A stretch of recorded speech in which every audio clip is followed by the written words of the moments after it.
All right, looks like it's working. All right, go live.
I think I'm here. I can't get back on the internet, so I have my phone. All right, so you're on your phone. Mm-hmm. All right, well, But I'm trying Bing. I mean, whatever that one is. all right. So let's see here. I'm trying to go live on. Yeah, you're there now, Mm-hmm. I'm trying to go and again. we probably dumped Caitlin, so we're gonna have to get her back. Oh no. Yep. Do you go down to the bottom and see how many participants there are? No, because I've been trying to get this done. From Caitlin to all panelists. She says she's here. All right. Well, I'm in Facebook trying to get Facebook to work, so I'm not in Zoom. It says it's recording. It says live on Facebook. So I think you're there. Well, I had to put You're it. live. It asked me to do stuff, so I was doing it. And you're live. And I'm just gonna, All right.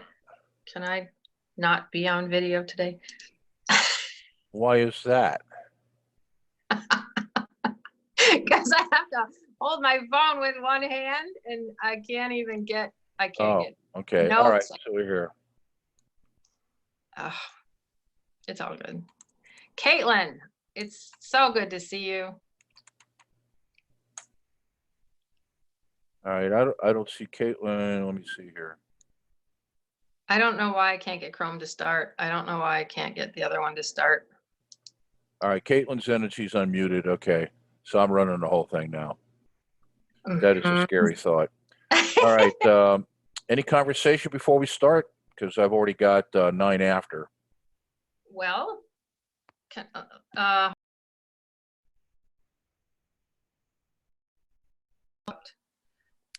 I did have an introduction. We don't have to do it if you don't want to. Well, Caitlin knows who we are.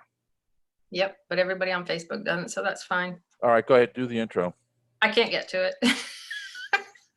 All right. So the intro for everybody on Facebook Live. We're doing this on Zoom. This is part of what we're doing in our meetup group. And our meetup group is, why are you laughing? I have an agenda. I have stuff I have to do today. I know. So let's rock this thing. I know. I'm trying to keep the language appropriate right now. I haven't swore yet. I'm not talking about you, Bill. All right, so let's do this again. People on Facebook watching this. Here's the gig. We are part of a meetup group here in the Central Virginia, Greater Richmond area. It's BizSource RVA, and we're trying to help the group get resurrected. And we thought that perhaps a good move would be, given where everybody is on the COVID-19 virus, is to talk about how to read the economy. Because if you think about it, we've got a bunch of bureaucrats who have told business owners that they cannot make any money, potentially go out of business. And these individuals are collecting checks while they're telling us we can't. And so I find that interesting. In fact, Donna Kunde, who's my partner in this, has been reading Antifragile by Nassim Taleb. And I'm sure she has read several sections on what happens when people in decision making don't have any skin in the game. And so what we've got right here is people making decisions that don't affect them, especially the governor of Virginia, because he's not running for reelection. And given what's happened in the state over the last year, he is done in the Democrat Party. So he can do whatever he wants to do, and the rest of us haven't stuck with that. So we thought that reading the economy was a good way to go, because if you can't do anything about what's happening, all you can do is something about how you respond to it.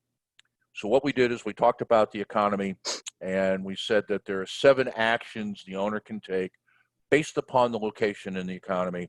And what I'm going to do with that introduction is I'm going to switch over to the slide deck, and I'm going to do a little review of this. So for anybody new to it, you can kind of get a sense of what we're reading, and then I'm going to get into the details of this segment. And what I'm assuming is in the next 2 to 6 weeks, this segment is true. This is exactly what you need to be doing.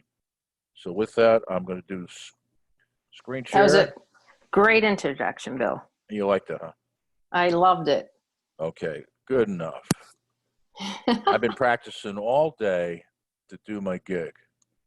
And by the way, Caitlin, you're on there, is that we go live today with the radio station, and it's our first live hard launch. So we're going to do another week of testing to make sure that we got all the software to work. And then after that, we're going to be broadcasting 24/7 around the world on business tools. And what we're doing here is just one of hundreds of tools that we got.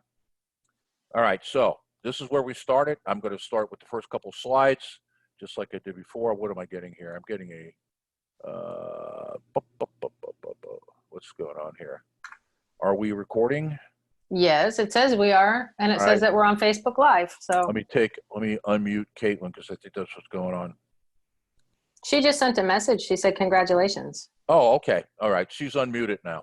All right. So the premise behind this whole thing is, if you look at the economy, when economy's bad, what do you do with your business? It's like going to yoga class. You're going to strengthen the core of the body. You're going to make the body more resilient and tougher, so that when things get good, you can get out there, and whatever sport you're going to play, you can play very, very well. Part of what started this was a quote I shared with Donna from Mark Twain that I thought was humorous, and it has to do with how we look at history, and that is, history may not repeat itself, but it sure does rhyme. And the issue behind that is that history is not circular in that you keep going around this loop, but rather it's a corkscrew that goes through time. And so if you live long enough, you're going, hey, I've been here before, and it's quite true. It's the same, and yet it's different. Well, what we're doing here is we're not taking a perspective on history. We're taking a perspective on economics, and the business cycle usually runs 8 to 12 years. So what we put up here are 2 cycles, so we can look at this, and the chart doesn't get overly confused. First thing we're going to add to it is I want to look at the market from the aspect of an investor. And what's critical about that is these people get paid a lot of money to pay attention to what's going on in the market. And if I pay attention to them, I'm not talking about whether I make any investments that they suggest or recommend, but rather they're reading it, they get paid to read it. What are they learning? Because it tells me a lot about what I need to be doing with my business. So first thing we need to do is get some points out. When we talk about an economic cycle, it's just like an ocean wave. I worked as a marine scientist for a good many years, spent a lot of time studying the physics of water. And so when I looked at what started me into this was something called the Elliott wave theory of economics. And I looked at it and I went, wow, that just looks like what I did for 10 years as an oceanographer. So you got a crest, which is the top of the wave, and you got a trough, which is the bottom. And then what you see is that those lines are not connected. And the reason they're not connected, that wave, has to do with the fact that this represents a node in the process.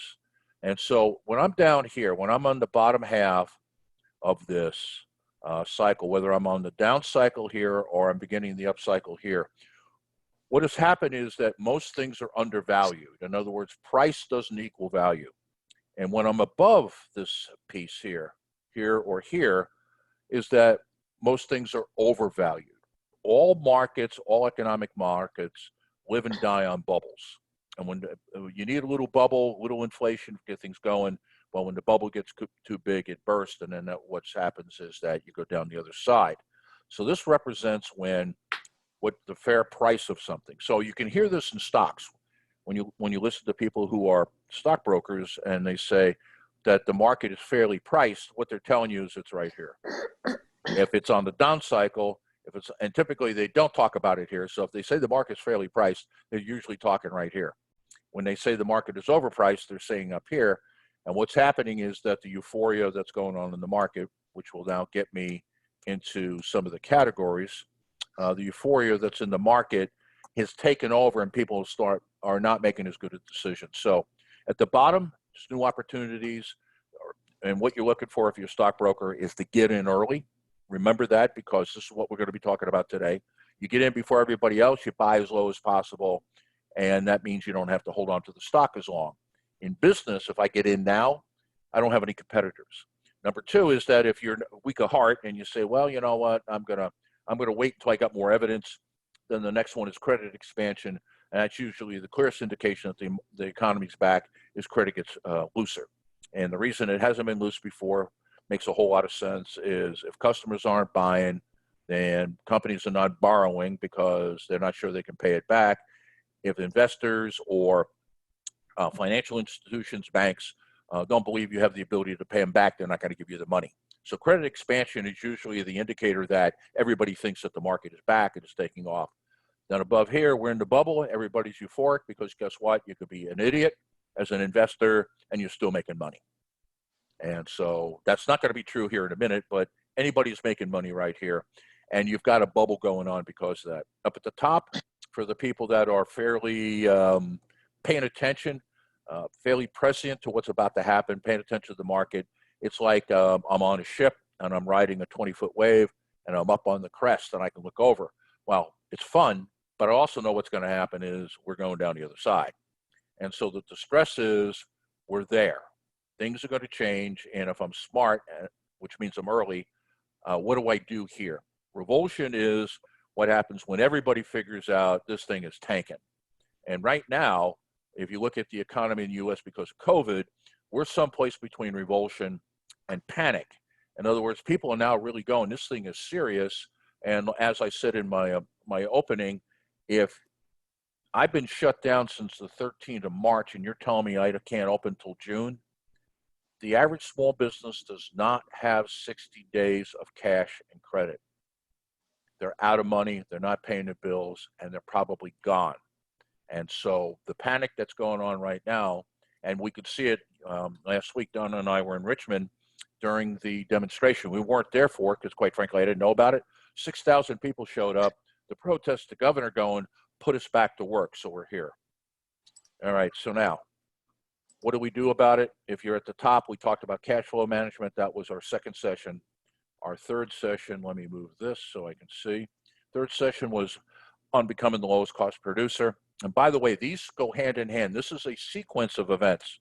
Then we talked about organic sales. And then last week, on Monday, that came out kind of bizarre. What we talked about is engineering the offer. All those relate to being in these locations in the market. Now, if we're opening for business here this month, then what we're going to see is some new opportunities and new optimism. And that takes us to today's presentation about anticipating demand. And what that means by anticipating demand is that I'm not waiting for people to call me so I can sell to them. I'm going after them right now. And that I'm going to go into the current markets I have. I'm not going to try to find new types of customers, and I'm not going to try to sell new stuff. I'm going in to get my business back. So I'm going to take that down. And instead of going through the whole thing, I'm going to take you down to the next segment. And that would be where? Right here. Here we are. Let me take you here. And you have a fan going on in the background, Donna? Either that or I'm turning in an epileptic. Okay. So the ride starts. The ride means we're going back up the wave. Good news. I'm going to anticipate demand with the current offer and the current accounts of customers. So I have a couple goals here. Two. One is gain back my lost market share, with my most profitable accounts. Now, if you wanted to, this might be a good time. If you got people that you've been servicing that have not been profitable, either they're low margin business or they haven't paid you on time, this may be a good moment not to reach back out to them. Okay, just saying, because what you want to do is you want the most profitable accounts, and you don't want your least profitable accounts edging out the profitable ones. The other thing here is that you want 100% of the total budget. Now, what does that mean? That means that back in the old days, back when the economy was good, and you were selling a particular product or service to them, they may have been buying not only from you, but also other people. So let's say one of your competitors had 20% of their business or their budget, and you had 80%. What are you trying to do now? I'm trying to get all of it. So it's not only do I want to get back to where I was, I want to get 100% of all the money that they spend on the things that I can sell them.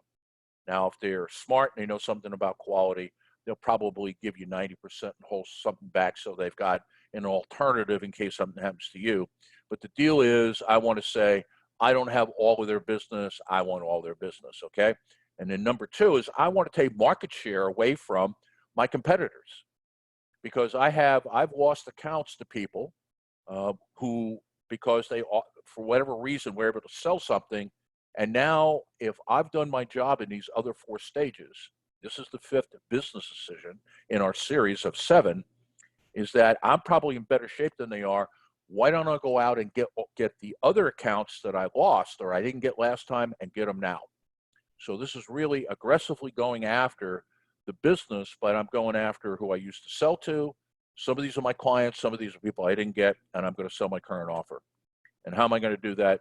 I'm going to build on the relationships that we've developed over time, because in the previous phases, we were working on a relationship.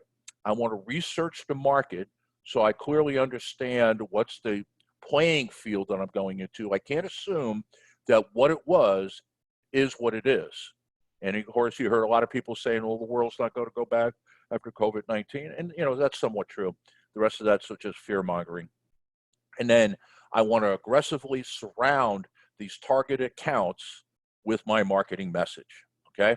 So that's the goal. So we're going to cover 3 things here. Any questions or, Caitlin, anything that you want to hit on this before I move on to the next piece? All right. I won't put Caitlin on the spot again. All right. Build on the relationship. So use what you know, because think about what we've just done.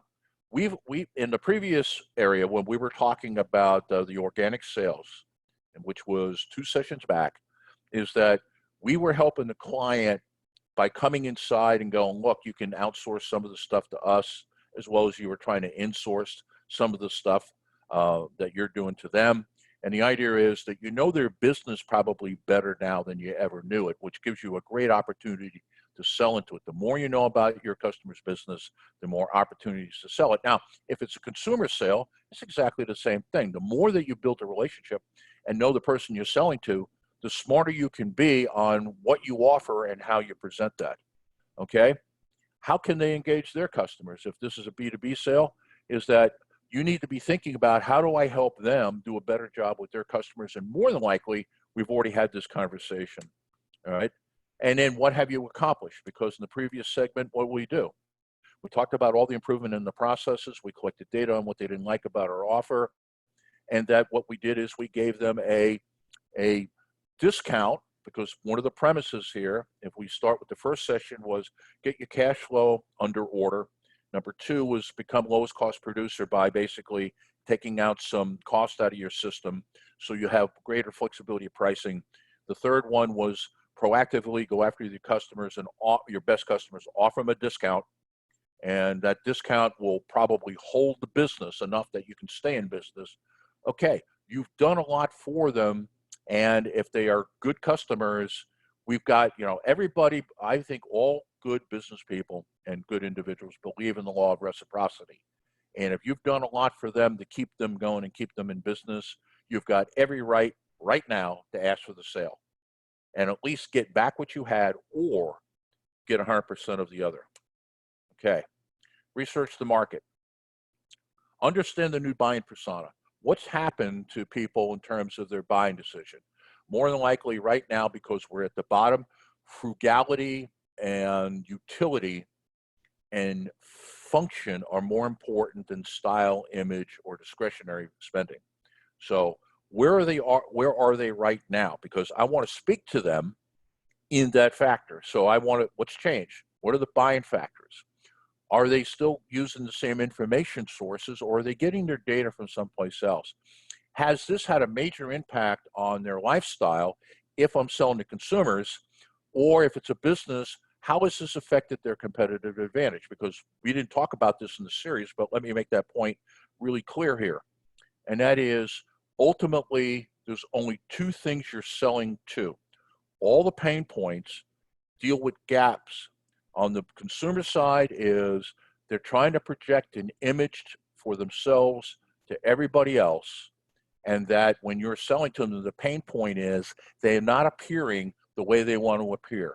So if you look at all sales to consumers as a lifestyle issue and you understand that, you're going to be far more successful. In business, it's competitive advantage. How does your product or service allow me to generate more revenue, hold my customers, get better employees, et cetera? In other words, how does it get somehow relate to the bottom line of the company? What I want to do is make no assumptions about where we are, and it's a good time to do some market research. More than likely, I already pretty much know all this stuff because I've been doing it as we go along. The other thing I want to do is I want to understand my competitors better. Who's gone? Whom was I competing with? I'm trying to go fast here. Whom was I competing with who no longer is in business? Or they're around, but because they didn't do what I did, they're seriously weakened, okay? And then, who has entered? Now, more than likely, this hasn't happened yet.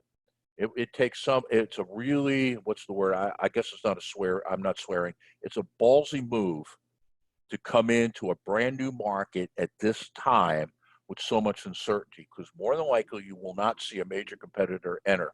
They're going to come in later, either in the credit expansion. Certainly they usually show up in the euphoria when people going, wow, look at that market, it's making all that money, I need to jump in. And their challenge is, if they're fast to market, they can make the buck. If they're slow to market, by the time they got their stuff out there, you're already at the crest, and what's happened is that everything they invested is killing them. So if I understand the buying persona and what the impact that this transition, COVID-19, for example, had on the market, and I understand my competitors in terms of what shape they're in, now what I can do is I can move on to the next one, and that is aggressively surrounded with marketing, messages. I say messaging marketing, it's information. We're not selling, we're educating, and we're selling through the education. So I need to find a pent-up demand, because what we know is that people have been postponing purchases. They haven't been spending money, and so all that demand has been depressed.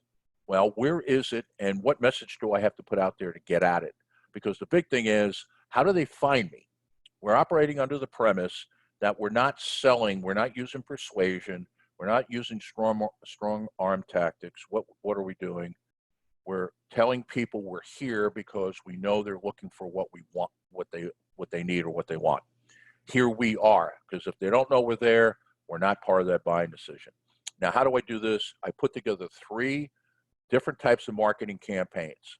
Number one is I do a loyalty campaign, and I send it out there, not just to the people who've been loyal to me. So let's say this is a Facebook campaign.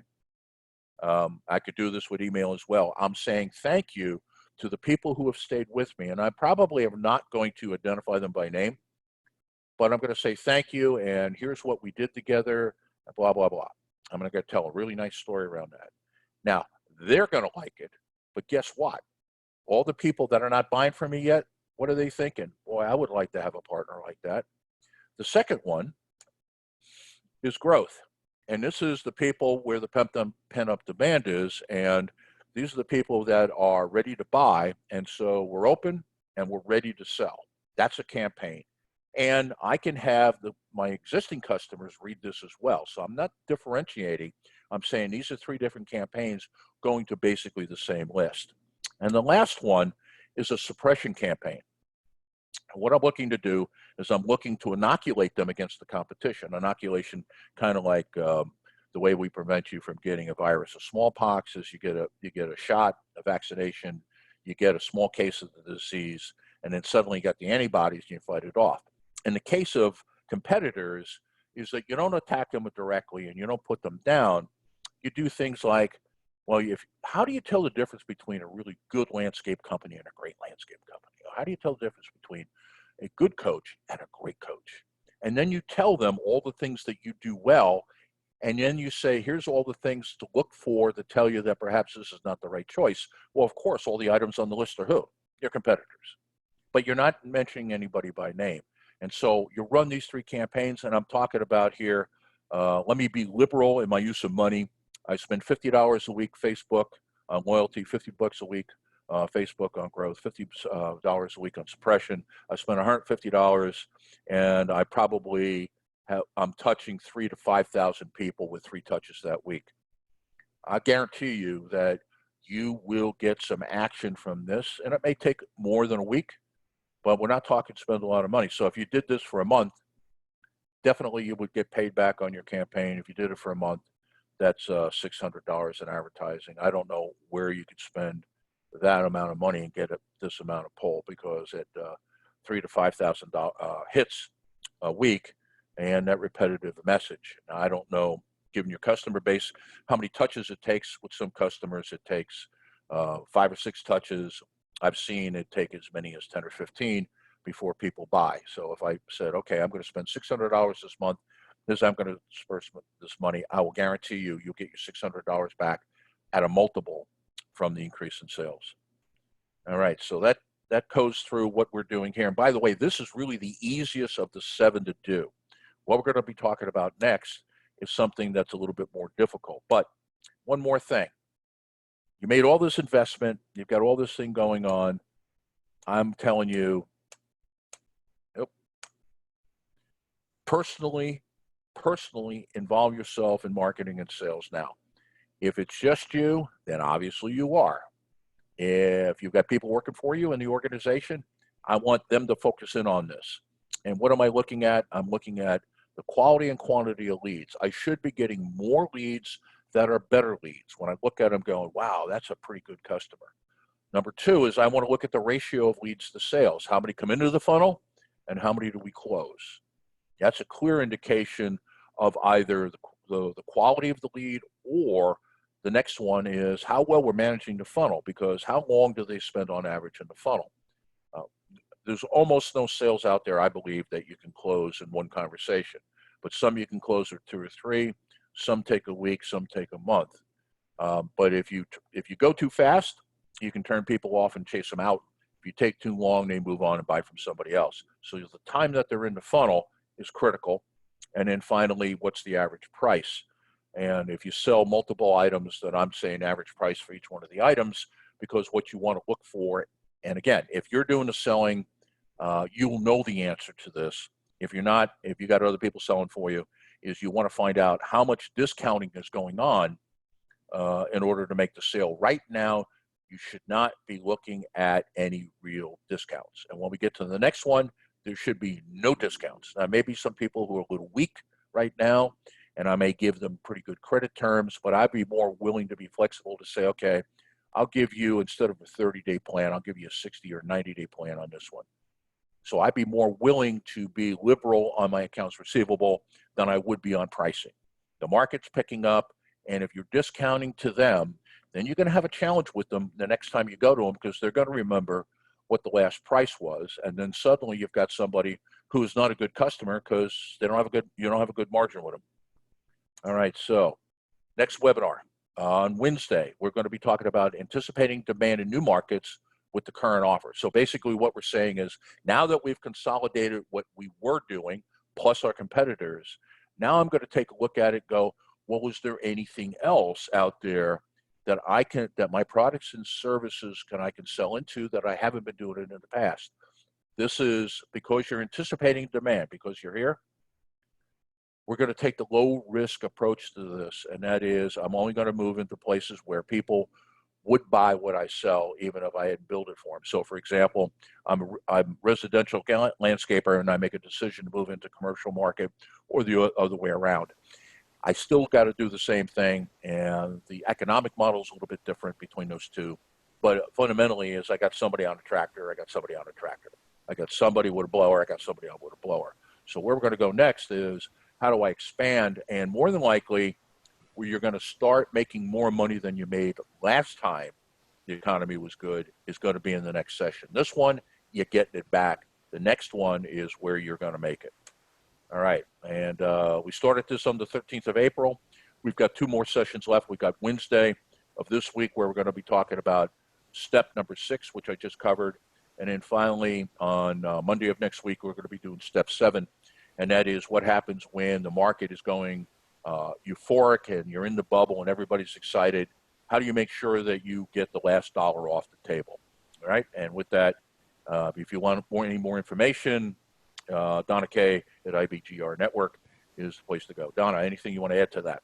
No, Bill, I think you did a great job, and good golly, you did it all, and we're at 10:37. Holy moly. Yeah, I just looked at it. So, well, you know what's going on here is I'm on the air in an hour and a half for the next 6 hours. Mm-hmm. I'm Yes. kind of cranked up. Hey, by the way, since we're doing Facebook Live, let me just. And we do have some watchers on Facebook Live that I've been monitoring, so no questions yet. No question. But thank you for watching on Facebook. All right, so let me take 2 minutes here. Or did I, everybody? Okay. Here is our new website. This is our radio station. So this is Global Business Radio, and it's ibgr.network. And so it's kind of like Donna's email address. That's the front page. Here are the 6 swim lanes or categories that we're working in terms of we're going to be talking about strategy. We're going to be talking about operations. We're going to be talking about marketing and sales, personnel, ownership, how to be the owner.